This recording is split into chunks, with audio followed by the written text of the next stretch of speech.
قادر خان مندوخیل صاحب، بہت شکریہ آپ کے وقت کا. 2 ماہ سے ہو رہا ہے اور پیپلز پارٹی اب بیانات بھی دینا شروع ہوگی کہ بھائی پیپلز پارٹی کے ساتھ یہ سیاست ہو رہی ہے اور پیپلز پارٹی کے ساتھ یہ ہاتھ ہو گیا. آج تو گورنر بھی کہہ دیا ماضی کے تمام تجربات بھی تلخ ہیں. بجٹ کا بھی پورا ایپیسوڈ ہو گیا. آپ لوگ کدھر کھڑے ہیں اور کن چیزوں پہ مانیں گے؟ بہت شکریہ سلمان حیدر صاحب. گورنر صاحب نے تو آج کہا ہے، میں تو ہمیشہ سے کسی بھی چینل پہ آپ دیکھ لیں میں یہی کہتا رہا کہ 16 ماہ کی جو پی ڈی ایم کے ساتھ ہماری حکومت تھی وہ کچھ زیادہ اچھا نہیں تھا. ہم مسلم لیگ نون پہ الزام ڈالتے تھے کہ آپ کی وزارت اچھی نہیں چل رہی، وہ ہمارے بارے میں کہتے تھے. تو اس مرتبہ ہماری سی سی نے یہ فیصلہ کیا ہے کہ ان کو فل فلیج کرنے دو.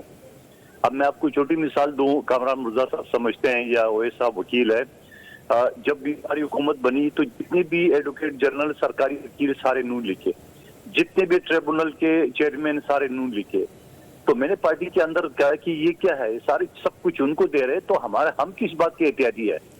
تو سوائے اس طرح بہت ساری چیزیں تھی جو انہوں نے معاون خصوصی لاتعداد وغیرہ وغیرہ، اور یہ ڈسکوس کے چیئرمین سارے ان کے، اور ابھی تک وہ بیٹھے ہوئے سارے چیئرمین معاہدہ کے ڈسکوس کے چیئرمین ہوتے. تو ہمارا کوئی اچھا تجربہ نہیں رہا ہے، لیکن پھر بھی مسلم لیگ جو ہے بضد تھی، نہیں جی آپ ہمارے ساتھ شمولیت کر لیں.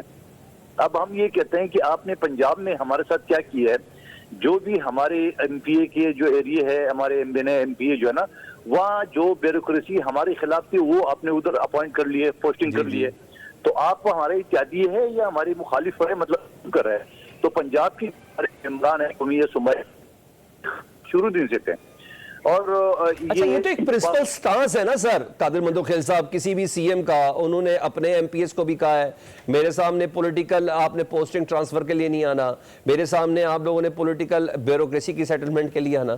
تو وہ یہ تو ایک اچھی بات ہے، یعنی ایک مضبوط وزیر اعلیٰ یا کوئی بھی چیف ایگزیکٹو ہو اس کے لیے تو یہ اچھا سٹانس ہونا چاہیے. اس کو تو آپ کو اپریشیٹ کرنا چاہیے. اچھا میں اپریشیٹ ضرور کروں گا، مگر جب پوائنٹ آؤٹ کروں گا کہ فلانا بیوروکریٹ جو ہے نا وہ ہمارے اگینسٹ ہے اور اس کو میرے ڈسٹرکٹ میں لگایا جائے گا تو کیسے اپریشیٹ کروں گا؟ مجھے ایک بات بتائیں. پھر انتقام والی بات ہو گئی، اتحادی تو نہیں ہوا ہے نا.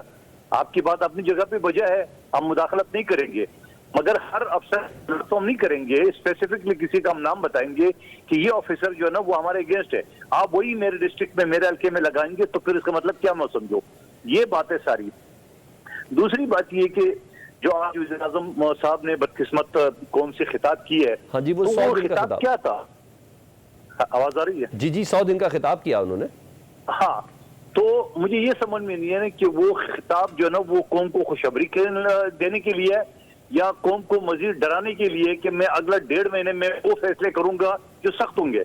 تو بھائی اور کتنا سخت کریں گے آپ نے پیٹرول 10 روپے سستا کر کے، اور خوشخبری ہے، اور جو ہے نا 1.5 مہینے میں مزید سخت فیصلے کروں گا تو وہ کیا ہے؟ باقی جو اداروں کے حوالے سے پی ڈبلیو ڈی کے حوالے سے جو بات کی وہ بالکل اچھی بات کی ہے. میں تو پچھلی اسمبلی میں یہ بات اٹھا رہا تھا کہ 42% جو ہے نا رشوت لیتے ہیں سرکاری افسران جو ہے نا، جس کو یہ کمیشن کہتے ہیں. ٹھیک ہے، کل عام قومی اسمبلی میں ریکارڈ پہ موجود ہے میرے اسپیچ. لیکن یہ چیز ان کو سمجھ میں آ گئی کہ یہ پی ڈبلیو ڈی یا دوسرے ادارے جو ہے نا 42%، آپ تو یہ ایک پکا ان کا سمجھ لو ایک آئین کے تحت اس کا رائٹ ہے کا، وہ ایکسٹرا جو لے وہ الگ ہے.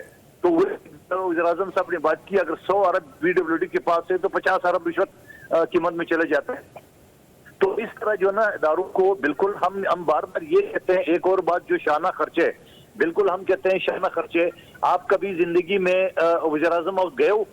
آپ وزیر اعظم ہاؤس گئے ہو کبھی؟ آپ وزیر اعظم سیکریٹریٹ کی بات نہیں کروں، وزیر اعظم ہاؤس کی بات کریں. آپ کی حقیقت کھل جائے گی کہ یہ پاکستان کا وزیر اعظم ہاؤس ہے جی بالکل، یا کوئی ملکہ برطانیہ کا محل ہے. اور اس کے فرنٹ روڈ پہ جو ہے نا وزیر اعظم سیکریٹریٹ ہے. تو وہ سیکریٹریٹ کس برس کا دعویٰ ہے جو 400 کمروں پر محیط ہے.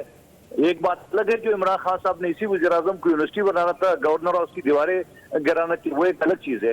تو یہ جب تک آپ ختم نہیں کریں گے تو آپ عام غریب آدمی کو ریلیف نہیں دے سکتے ہو. اس کی وجہ یہ کہ امیر آدمی کو اگر آپ کچھ نہیں کہیں گے، اور وہی مثال دیتا ہوں، صابن کی ٹکی اگر 50 روپے کی ہے تو امیر آدمی بھی وہی 50 روپے میں خریدتا ہے، غریب بھی وہی. امیر کے لیے کوئی فرق تو نہیں، اس کے لیے تو 50 روپے 5000 کے برابر ہے. ٹھیک ہے. تو اس ٹائپ کے اقدامات کی ضرورت پڑے گی. اور میں یہ سمجھ رہا ہوں کہ 100 دن کی جو کارکردگی ہے وہ تو حساب سے مایوس کن تھی اور 0/0 رہی. ٹھیک ہے، اتحادی کہہ رہے 100 دن کی کارکردگی مایوس کن تھی، 0/0